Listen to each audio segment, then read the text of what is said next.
पुण्यामध्ये जी काही दुर्दैवी घटना घडली, एका तरुणीवर एका नराधमाने बस स्थानकातील सुविधांच्या अभावामुळे गैरफायदा घेत अत्याचार केले। त्यामुळे महाराष्ट्रातील सर्व बस स्थानकांवरची सुरक्षा व्यवस्था अलर्ट झाली पाहिजे। यासाठी आम्ही शिवसेनेच्या वतीने आज धुळे बस स्थानकामध्ये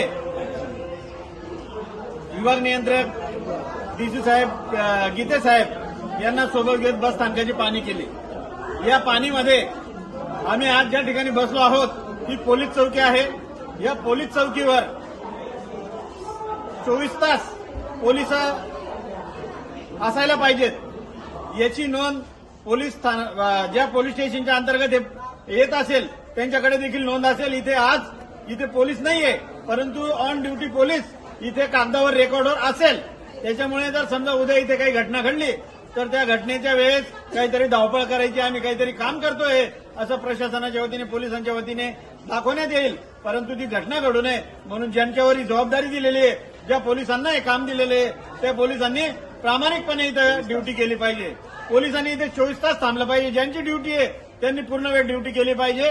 आम्ही इथे माहिती घेतल्यानंतर आम्हाला अशी माहिती मिळाली की पोलीस इथं आल्यानंतर हे जे काही छोटे मोठे व्यापारी, छोटे मोठे व्यावसायिक आहे यांच्याशीच फक्त चर्चा करतात, त्यांनाच भेटतात, परंतु सुरक्षेच्या दृष्टीने त्यांच्याकडून कुठल्याही प्रकारची इथे अंमलबजावणी होत नाहीये। त्याच्यामुळे इथे काही दुर्घटना घडली तर जे काही जबाबदार असतील त्याच्यामध्ये या ठिकाणी जे कोणी ड्युटीला पोलीस असतील त्यांच्यावर प्रामुख्याने हे सर्व गोष्टीची जबाबदारी टाकली पाहिजे असं आम्हाला वाटतं। आम्ही आज शिवसेनेच्या वतीने संपूर्ण बस स्थानकाचा आढावा घेतोय। आमची महिला टीम देखील आमच्या सोबत आहे। तर या पाणीमध्ये बस स्थानकामध्ये कुठेही पोलीस हजर नाहीये। दुसऱ्या ज्या काही गोष्टी त्याच्यासाठी देखील आम्ही आता जातोय, ज्या ज्या अडचणी असतील त्याच्या सूचना आम्ही त्यांना देऊ।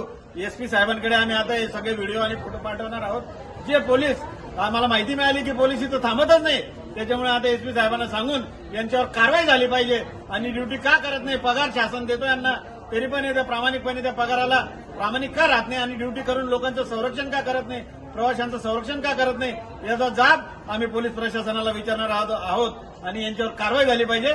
यासाठी आता पोलीस प्रशासनाकडे जिल्हा पोलीस अधीक्षक साहेबांकडे आम्ही मागणी करणार आहोत।